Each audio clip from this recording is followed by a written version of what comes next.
Greetings from Ukraine. I'm Taras Kutiralov, partner and director for Ukraine at Peterka & Partners. In the beginning of this year, I was planning to come in April to Amsterdam this year to see you all in person.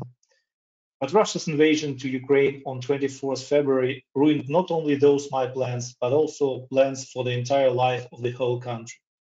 And the fact that I can make this speech now is almost a miracle made possible by our armed forces and all the brave people of Ukraine. We thought that COVID was the biggest challenge of our lives, but we were so mistaken.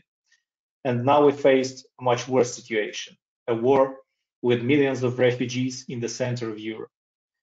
Previously, when I was reading or watching any materials about any war, I was wondering how lives of people who are not directly involved in the armed conflict continue on the territory where the war takes place. And unfortunately, now I have the answer. For those who managed to survive, life continues despite everything. Millions of people who were able to leave Ukraine, and most of them are women and children, did so and are now staying mostly in Europe. Men are staying in Ukraine as we may be called to serve in the armed forces, and many of men already do serve. For all of us, life continues and we adapt to the new realities. I must say that our office has already fully adapted to work in these extreme circumstances. Ladies from our office work from the Czech Republic and Poland, and further my deputy Galina will tell you more about that. And men and two ladies are working remotely from safe places in Ukraine. Thus, we continue to be fully operational and provide support for our clients and also offering pro bono work for humanitarian projects in Ukraine. We're grateful for support we received from Ireland and Ireland member firms from the very start of this invasion. It was really important to hear words of support from especially unknown people in the first days of war, which gave us hope that we can really survive this. Now I give the floor to my deputy Galina Melnik, who will tell you more about ourselves and her relocation, hopefully temporary, to Prague.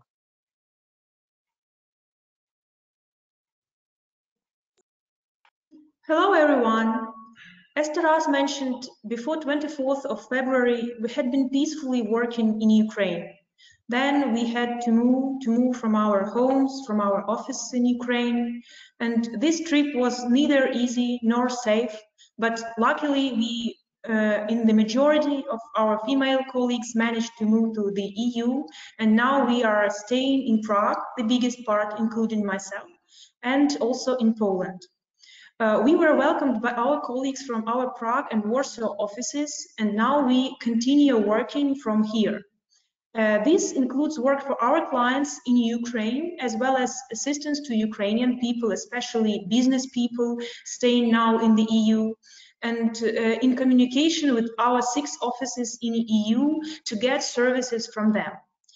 We were even the first law firm to launch Ukrainian desk designating for this purpose. I will tell you about this a little bit later. I believe you know about our firm, and many of you have even worked with us previously, as our Czech office is since a long time member of ILN, and our partner Pavla Překrylová is ILN's chair. So now I will rather tell you specifically about our Ukrainian office, who joined ILN just last year. So our Ukrainian office was established back in 2006. And since then, we have gathered a team of experienced Ukrainian lawyers, most of whom have been working with us for many years. Among our key practice areas are corporate and M&A, taxes, employment, intellectual property, antitrust and competition, and dispute resolution. Our lawyers have vast experience in both legal consultancy and in representation of our clients in courts and before state authorities. Apart from transactional and litigation work, we also focus on complex support of foreign businesses in Ukraine, from their entering Ukrainian market throughout all their business life in Ukraine and up to sale or dissolution where necessary. Our clients are mostly European and American businesses.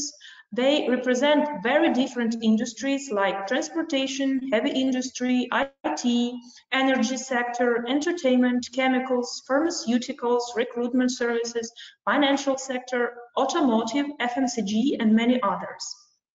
Our office in Ukraine has been repeatedly recommended by Legal 500 and IFLR 1000 and by other directories. The Ukrainian branch of Peterka & Partners provides legal services in Ukrainian, English, and French languages. As I mentioned, we have recently launched the Ukrainian desk. This desk is aimed at becoming the main contact of Ukrainian businesses in the EU. We act not only as a competence center for doing business in Ukraine, but also through Ukrainian desk, we help the Ukrainian businesses go abroad and to the EU specifically. Thus, the task of Ukrainian desk is to become a bridge for our clients from Ukraine to our experts in EU countries of CE region who can advise them on all aspects of doing business here. Now, this task has become even easier for us, as many of our lawyers, including myself, are physically staying in the EU. In the end of my brief introduction about our firm, I would also like to thank you for all your support. Looking forward to meeting you next time in person. Thank you.